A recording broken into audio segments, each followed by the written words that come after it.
Bonjour à tous, bienvenue sur Visible Banking. Bonjour Christophe. Nous sommes aujourd'hui donc à Paris, au Barcamp Bank, sous le signe de l'innovation. C'était une journée assez remplie avec beaucoup de gens visionnaires, passionnés, à échanger sur des thématiques hyper intéressantes dans la banque. J'aimerais parler de votre service que vous venez de lancer très récemment, si je ne m'abuse, Spear. Donc est-ce que vous pouvez nous, l'un ou l'autre, ou ensemble, de manière collégiale, nous expliquer le concept? Spear, c'est d'abord avant tout une plateforme, c'est-à-dire un endroit sur Internet où vous pouvez choisir la destination de votre argent. Notre service, c'est essentiellement pour les épargnants qui demandent d'une manière générale en ce moment plus de transparence bancaire. Que fait-on de leur argent aujourd'hui? Aujourd'hui, lorsqu'on met son argent en banque, c'est très simple. On sait qu'on aura un taux d'intérêt, qu'on pourra récupérer son argent, mais on ne sait absolument pas ce que les banques font de notre argent. Et pendant la crise, on s'est rendu compte qu'elles pouvaient l'utiliser pour faire de la spéculation, ce qui n'est pas très positif pour l'économie tout le temps, pour acheter des produits opaques tels que les subprimes, ou pour faire des investissements polluants, où monsieur tout le monde au final a acheté des actions d'une boîte qu'il ne connaît pas sans le savoir. Grâce à Spear et grâce à cette plateforme, chaque épargnant peut épargner comme en banque avec un taux d'intérêt qui rémunère son épargne, la possibilité de retirer son argent quand il le souhaite, mais en plus de choisir exactement la destination de son argent. Donc il peut épargner en finançant un projet solidaire qui est soit dans l'environnement, soit dans le social, soit dans le culturel. Donc ainsi, voilà, chaque épargnant a le contrôle de son argent et peut épargner de manière sûre, rentable et transparente. Finalement, accorder la finance et ses valeurs. D'accord. La transparence est très importante dans ce modèle.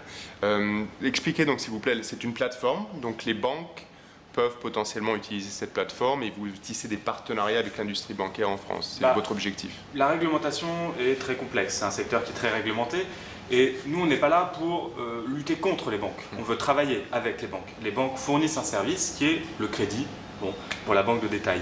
Nous, on veut se greffer à ce service et juste permettre à l'épargnant de reprendre le contrôle de son argent et de tracer son épargne dans les projets de son choix. Donc nous travaillons avec effectivement des acteurs bancaires qui vont accorder les prêts eux-mêmes aux projets que l'on va financer. Tout à fait. Oui, concrètement, aujourd'hui, quand une banque prête, disons, à 5,5%, elle a emprunté cet argent à 3% sur le marché interbancaire pour le reprêter à 5,5%. Eh bien, nous apportons de l'argent à la banque à 2%, ce qui fait qu'elle économise 1% et elle répercute donc ce pourcent économisé à l'emprunteur. Donc l'emprunteur éthique, parce que son projet est éthique, peut emprunter moins cher grâce à Spear. Et la banque, elle, son modèle est le même, sa marge est la même.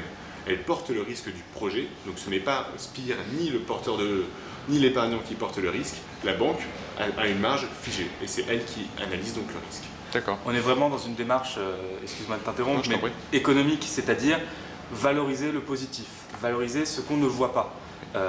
Les externalités positives qu'on évalue de nos porteurs de projets et que l'on va présenter à nos épargnants, ils ne sont pas payés pour ça.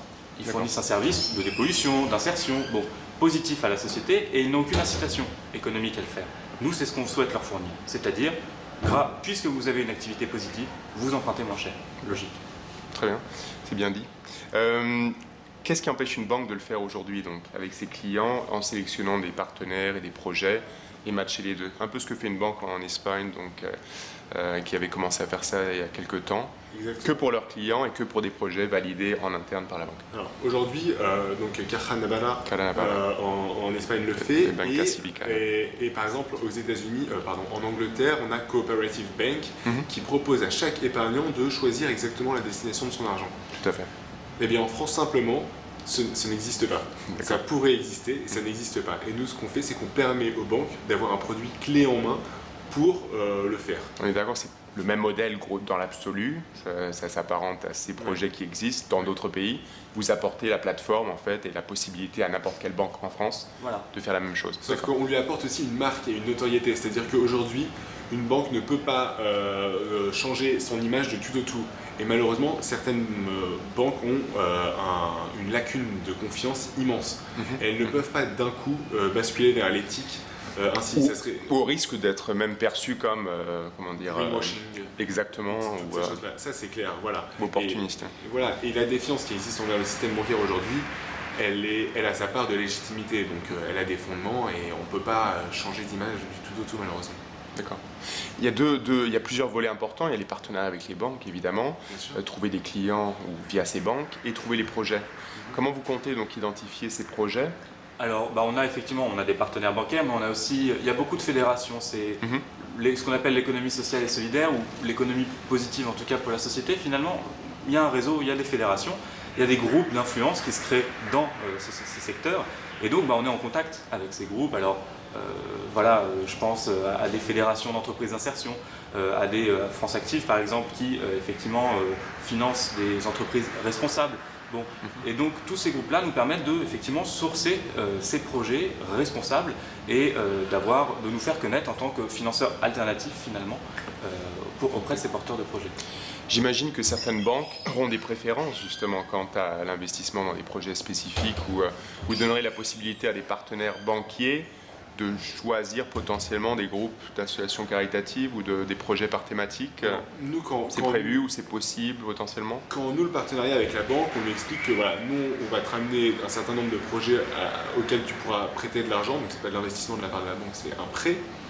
Et voilà, après, on lui explique quels sont nos réseaux, donc quelles sont les têtes de réseau que tu viens de décrire, et la banque nous explique, voilà, on aimerait plutôt se centrer vers ce type de projet ou ce type-là. Après, nous, on finance l'économie sociale et solidaire et l'entrepreneuriat plutôt social en général. Donc au final, même si on apporte à la banque un projet qui ne lui vend pas exactement, qui n'entre exactement pas dans sa segmentation, c'est toujours pour elle un marché, c'est toujours pour elle quelque chose d'intéressant. Donc ce n'est pas elle en définitive qui a le plus de choix, c'est quand même l'épargnant qui choisit le projet. Ça, c'est l'épargnant qui aura le choix in fine. Voilà, c'est l'épargnant et nous on s'attache à proposer vraiment des projets qui vont plaire à nos épargnants, mais en prenant en compte évidemment l'avis de la banque, on lui apporte des clients et on prend aussi en compte son avis dans notre sélection. D'accord. Au niveau du mécanisme, de la plateforme, on va appeler ça de la plateforme, oui. Je suis client BNP Paribas, je ne sais. Vous avez un partenariat à l'avenir avec BNP Paribas ou Banque ABC. Comment ça va se matérialiser? Je viens sur votre plateforme, à quel moment je vais faire un choix? Si vous pouvez expliquer en quelques mots. Le choix il est très simple, vous arrivez effectivement sur notre site internet et vous avez une liste des projets. Je viens sur votre site, c'est ça. Donc moi il faut que je connaisse la marque, votre marque. Donc je viens sur le site, je m'identifie client, Société Générale ou je ne sais. Et si je suis client d'une banque qui ne fait pas partie de vos partenaires financiers? Ça ne change rien. Ça ne change rien. D'accord. Ouais. Aujourd'hui, vous venez sur notre site internet, vous voyez les projets qui vous plaisent, vous voulez épargner 3 000 € en finançant le projet d'un agriculteur qui veut acheter un tracteur qui pollue moins. Et voilà, simplement vous faites le virement en ligne, vous serez coopérateur de la coopérative Spire, donc vous détiendrez des parts sociales de Spire et nous plaçons cet argent chez notre banque partenaire. Oui, donc c'est complètement indépendant de ma banque en tant que particulier. C'est vraiment une structure qui est indépendante et qui n'est pas en lien direct sur le compte bancaire à la société. Est-ce qu'on pourrait imaginer un jour une récompense ou d'être, si je suis chez la banque ou les banques qui sont en partenaire avec vous, d'avoir potentiellement pouvoir contribuer à hauteur plus importante ou je ne sais, pour avoir un peu de gamification ou reward basé sur cela, potentiellement? Pour l'instant, ce n'est pas intégré dans notre modèle économique et notre modèle de fonctionnement. Voilà, on est en lancement, donc on est ouvert à toutes les idées, mais ce n'est pas encore pas dans nos vous taquinez un peu. Il faut préciser, donc vous venez de lancer la plateforme vraiment hier ou il y a quelques jours. Exactement, ça fait un moment qu'on travaille dessus. La plateforme a été lancée il y a 2 jours exactement, donc avec les projets qui sont en ligne et maintenant c'est le champ des possibles qui est ouvert. Voilà. Super. Combien de projets aujourd'hui?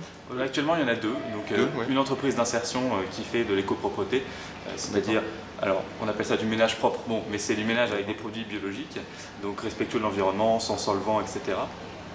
Et une association qui fait de l'aide et du soutien aux personnes malades, notamment atteintes du sida et de certaines hépatites, et qui sont dans la précarité.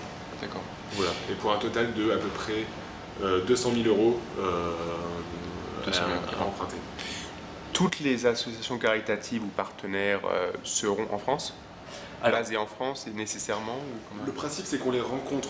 En général, on veut vraiment connaître le projet qu'il y a derrière. Donc on ne veut pas vraiment passer par des intermédiaires de ce point de vue-là, des intermédiaires pour les rencontrer, mais au final il faut les voir.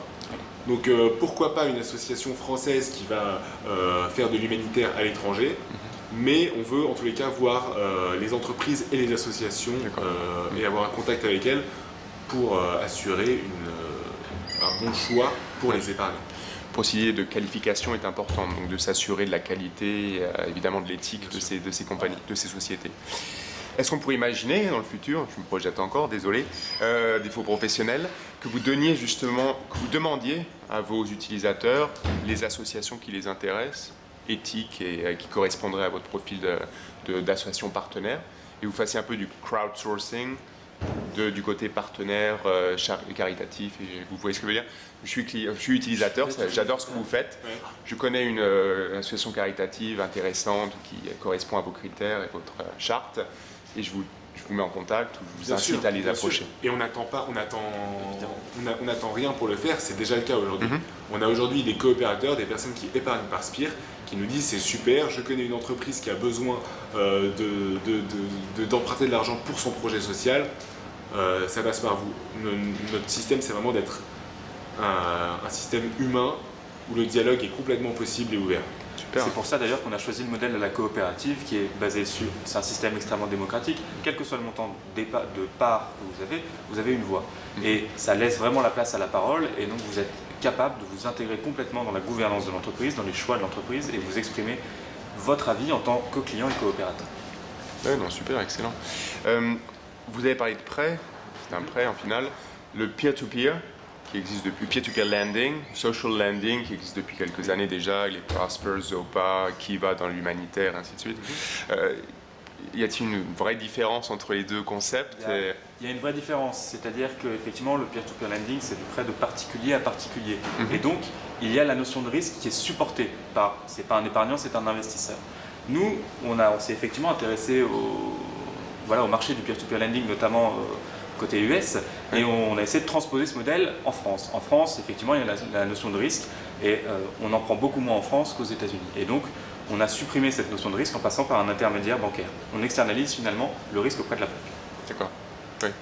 Voilà. Donc, il y a une différence. Et aussi, dans le peer-to-peer lending qu'on voit de nos jours, c'est souvent pour financer des prêts à la consommation.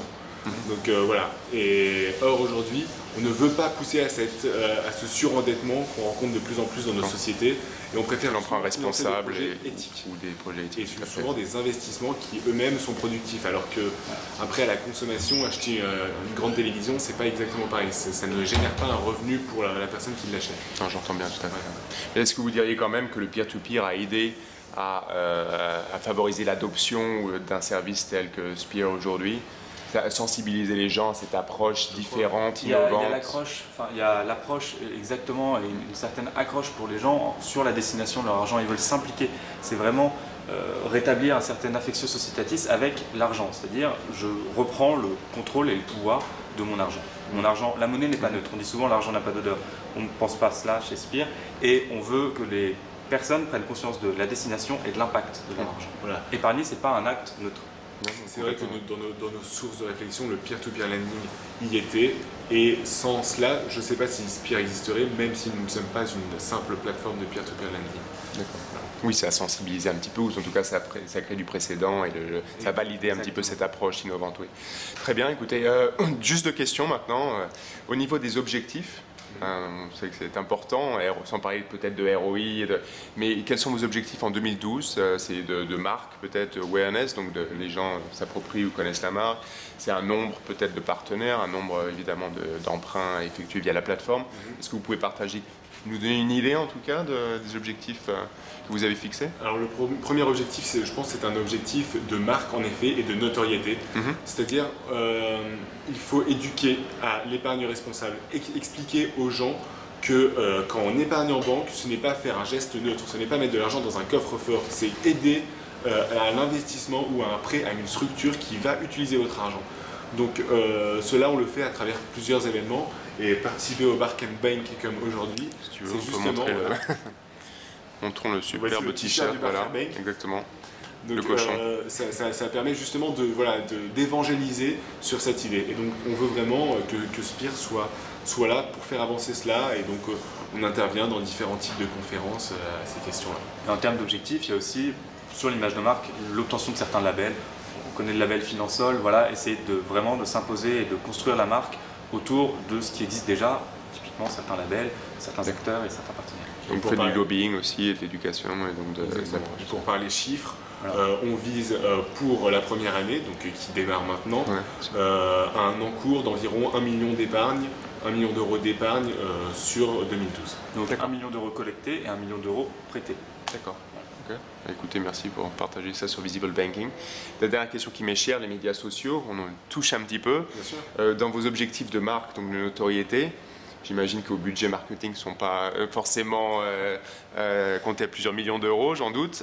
Donc les médias sociaux peuvent être un moyen de promouvoir cette initiative et vous faire connaître.